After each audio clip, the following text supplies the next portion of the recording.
Hey everybody, it's Nick. Holy crap, we finally had a good session. This one was awesome. It was a lot of fun. The players sort of finished up their opening intro, adventure, prologue, introduction to the setting and the situation, and they also opened up the sandbox at large, and so next session we get to start off with them exploring and doing whatever they finally decide. But let me tell you all about how that happens in this episode. When last we left our heroes... Last week was a pretty rough session. There were some ambushes on their ship, and it was just kind of brutal overall, and we bounced back from it well, but last session ended with Tico the monk facing off against a rival pirate captain who was also a monk and was a master of vipers. And you can watch all how that happened in the last video, but for the purposes of this, we're just going to pick up right where it left off. And where it left off was Tico had lost that battle. He had lost the duel, and he was unconscious on the deck of the ship with 0 hit points. Travis pulls his gun out and fires immediately. The Captain Vikram of the player's ship orders all of his crew to draw their weapons and attack, and Callister the Bard casts Healing Word on Tico, all in a matter of moments. It was a really quick turn of events as the pirates were turned around, sort of celebrating, ready to take over this ship. So swords were drawn and battle unfolds, and it actually went remarkably well. I was sort of surprised. I was worried that it was going to be tough with the players starting off with one player already unconscious, but it went really well for the players. It went hugely in their favor, largely thanks to Orar's gust of wind that had a huge influence on the battle because it cut off some of the pirates on their ship and weren't able to get onto the player's ship and began pushing the enemy pirate ship away, and it was very useful. Knocked off a few pirates into the ocean. It was a very useful spell. The only real highlights from the battle were Tico trying to stay in range of the Master of Vipers and sort of flirting with death a little bit because he had very low hit points because he was still trying to finish him off, but also not die himself. Unfortunately, he was not successful in finishing him off. The only other highlight was Callister. As the fight was sort of finished up, he taunted some of the pirates on the other ship, one of whom jumped over to the player's ship and put Callister on his back in a matter of 2 rounds. And I thought that was pretty hilarious because he brought it on himself. The battle was sort of won, and he taunted and got what he had coming for him. So he was never in any real lethal danger, but I thought it was kind of funny, and all the players did as well. But the players win. The pirates, some of them escape with their ship and their lives, but including the Master of Vipers, he survived and lived to fight another day. And the players, none of them died. No major NPCs died, and so sort of some wounded on the players' crew, but nothing major other than that. The players talked a little bit about the potential of going and chasing down this ship. The captain nixed the idea, but now the players have an idea of where these pirates are and what their business is, and so maybe they will come back and return for them. I'm not certain. We'll see what happens later on. In terms of loot and items, most of the cool treasure was on board the pirate's ship itself in their cargo hold, but the players did manage to recover some gold and some miscellaneous items from the pirates themselves, their bodies that were still on the ship. The most interesting item, of course, was probably the sentient magic ring that one of the players recovered. It turned out to be this individual who introduced himself as Tobias, and he had wished to live forever, and instead of immortality, his soul had been sucked into this magic ring, which I thought was an interesting way to introduce a sentient item. It was also sort of a play on a conversation that the players and I were having before the session about how wishes can sometimes go poorly. It was a specific example. So the upside of Tobias is that he is incredibly old and is able to give advantage on any intelligence-based ability checks to whoever is wearing him. He was also very fun to roleplay. He was very sad and depressed and lonely. I played him sort of like Eeyore, but in a magic item. It was really fun. After all of this, the captain brings Callister forward publicly and makes him an official member of the crew. Previously, he had just been a stowaway who was on board the ship and had sort of hung around and was there for a time. But he elected to stay with the ship and the crew after leaving Volta, and then he had fought bravely, semi-bravely, in the battle with the pirates, and the captain was sort of trying to lift morale a little bit by granting him full status of crew member. This would be an important development later on. Stay tuned. So now they're trying to figure out where do we go next, and obviously the captain is going to push forward and head to the colony of New Andrast, the Renoran colony of New Andrast, where they are going. That is their objective. So a day later, they come into sight of the colony, and very quickly it is evident that things are unwell. It's dark and foggy and cloudy and very still. The stillness is what belies the danger to the players. There's no movement, no people. The only sounds they really hear are the flutter of wings from birds and bats and other winged creatures. Something is clearly wrong, but the captain is a man of duty and honor, and he will not leave a situation like this unattended. So he gathers 2 groups of individuals and instructs them to go ashore and explore and search out signs of danger, any survivors, or what happened to the colonists here in the Renoran colony of New Andrast. And so he offers to lead a group himself to go and explore the fortress up on the hill, and instructs the players and their group of PCs to go and explore the town surrounding the fortress and see what has happened. He instructs them that upon the first clue of what has happened or sign of danger, they should immediately retreat back to the ship and report on what has happened. So the 2 groups row ashore in their dinghies, very quietly, very somberly. The air is so still and heavy, it's oppressive. They make for the pier, the docks, and they separate.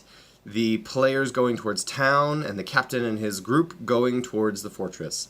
As the players are progressing through the town, they're looking for any kind of clerks or records office, just making their way quietly through the town. They spot some movement in an alley to one side. They're quickly able to determine that it is a young girl or child, young boy. It's hard to tell. They're dirty and gaunt, and their hair is long, and they spot this child off to the side alley and sort of try to coax it forward by leaving some food in the middle of the street and retreating back to the other side. As they do this, the child inches forward, slowly, quietly, and then freezes, eyes open wide.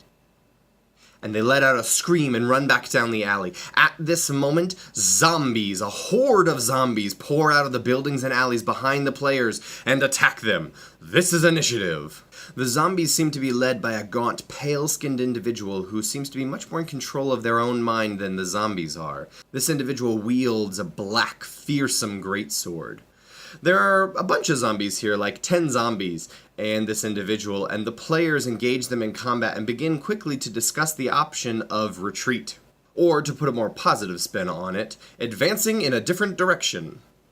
As this pale-skinned individual engages Tico, I describe as the greatsword cleaves into him, and then after it has struck, on its own will, the greatsword seems to push further into Tico, like it has a mind of its own, wishing to inflict pain specifically to Tico.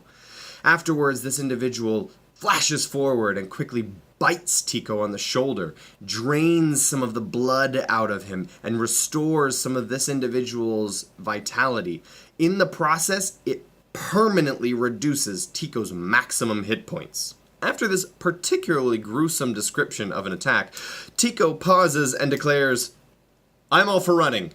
And that's sort of what happened for the rest of the battle. Now, before you get at me about vampires or vampire spawn and how they're supposed to work and how they're only supposed to be able to bite somebody who is already restrained or is willing, I understand, I know the rules, I just changed it. I thought it would be more interesting and dramatic if the vampire could just bite somebody. I think I would have them only contract vampirism from being reduced to 0 hit points by the bite, or by them being willing to accept that curse from the vampires, as opposed to it just happening anytime you get bitten by a vampire. But my purpose in biting one of the players like that was, well, biting one of their characters. I didn't bite the player, that would be too much.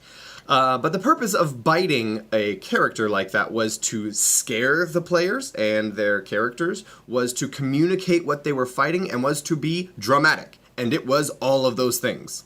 So what unfolded next was sort of a running retreat from the players as they moved and then attacked and shot their weapons, their ranged stuff, as they were retreating further away from the zombies, which was fortunate for their plan because they had no radiant damage, and every time they reduced a zombie to 0 hit points, the zombies get to make a roll to see if they continue living, because zombies are hard to put down. And unfortunately for the players, the zombies, when they rolled that check, I had to do it, I don't know, 6, 7, 8 times over the course of the battle, and the zombies only rolled below a 15 once. So the zombies, they got them to 0 a lot, but they were hard to put down. So there were still many, many zombies, even at the end of this battle. But as the players were retreating, luckily they all had 30 plus feet of movement each turn, and the zombies only had 20 feet. So as they were retreating, they dealt enough damage to this vampiric individual who eventually commanded all of the zombies to leave and depart, and the players quickly retreated back to their rowboats. They got back to their rowboat, and the other group was not far behind them. They all got back to the ship at about the same time. The players explained what had happened to them on their excursion, and then Jara, the first mate, explained what happened to the captain's group. They had made their way into the fortress and fought a number of living dead, as well as some gaunt individual who was biting people, a very similar group to what the players fought. But there was also one more individual, more powerful looking, robed, casting spells, and seeming to command all of the others. This individual seemed to be a real problem, and so the group with the captain started to retreat. The captain volunteered to hold the line, and he tore a key from his neck, threw it to Jara, and let his crew leave, sacrificing himself in the process. As soon as he turned back around to face this robed spellcaster, they spoke, and the captain went slack, and just seemed to obey their commands. At this point, the crew, the PCs, and the players themselves are sufficiently freaked out, which is exactly what I wanted. I feel like I accomplished that. Well done, me. It is important to note something here. I did not simulate combat with the captain's group. I absolutely could have. I could have given them all stat blocks and rolled up exactly how the zombies were and the vampire spawn and all that stuff. I could have done that, but I didn't need to. You don't have to. If it's off screen, you can feel free as a DM to just make up whatever you want to have happen. I could have rolled the captain's saving throw for the vampire's charm ability and seen exactly what happened, but if he makes his save, that's less dramatic than him not making his save, and it's not what I wanted to have happen, so that is something that you as a DM can have freedom to do. If it happens off screen, feel free to just make it up. No rules, no rolls needed. Just whatever you decide is necessary. So in the middle of this dramatic situation, all of the ship crew members start to retreat, and they realize they need to elect a new captain. And what unfolded next was a really lengthy, interesting, dramatic RP process that I'm not going to go into all the details of, but there were a lot of interesting speeches and the like made from some crew members who wanted to be elected captain, as well as Callister and Clement, who put their names in for captain. In the process of it, Clement was able to convince the crew to vote for him, and he had a very interesting argument for what he wanted to have going forward, and he won a lot of favor of the crew. I didn't really have to even pull that many strings as a DM behind the scenes to make sure a player won. I thought he was very persuasive and had a great chance of winning, and he did. Clement wisely appointed Orar, a very experienced sailor, but also a very experienced player out of game, as his first mate and advisor, which I thought was a great move. I think he is going forward, be relying on the rest of the players to sort of make decisions as a committee. I warned him about not being too dictatorial as a captain and making sure he keeps morale up, both among the PCs and the players, but also the crew themselves. And this player I trust to do a really good job of that. I think he's going to knock it out of the park. So now the sandbox opens up. The map is totally open to the players. They have access to it and they can decide where they go, and that's exactly how this session ended, was the players all poring over the map and seeing where they wanted to go, what they wanted to do, how they wanted to explore. So I am looking forward to next session and following up with where they chose to go. So that was a lot of things. We got a bunch done, and it was a very fun, progressive kind of session. We got through a bunch of things. One small issue that came up was something that a lot of people call analysis paralysis. And during combat, the players seemed to struggle a lot with making decisions. They wanted to sort of open it up to the committee and strategize and among the group and say, hey, what should I do here? I don't know if I should, and try to get advice from other players. And I tried to shut that down as quickly as possible. I didn't want them doing that. I wanted them to make the decision on their own. So my way of combating that was just to say, hey, addressing the player directly, them and as an individual, not trying to shut down the rest of the conversation, but just saying to them personally, hey, insert player name here, what would you do? What would this character do? What would Clement do? What would Callister do in these situations? What would Travis do? I feel like that brings them back into the role-playing aspect of the game and out of the wargaming aspect of the game. That brings them back to their character and thinking like their character. What spell would their character cast? How would their character move? All of that. It does a really good job of bringing them back into the moment, and it's really effective for when your players are trying to get the committee to decide what exactly they should do. So hopefully there were some interesting lessons in there, some stories that you guys found useful, things you can rip off, stuff you can avoid and not do. We're not going to meet this weekend, but we will meet next weekend. There will still be a video next week. Stay tuned for what that is exactly. But this week we're not going to meet. We're going to do something else, and I'll have a video for you guys next Friday, but it will be not a campaign diet. It will be something else similar to the homebrewing video that we released on Tuesday. So hopefully you guys had fun, hopefully you enjoyed that, and there were some things that you can take and learn and steal and use and be entertained by. But I will see you next time, friends.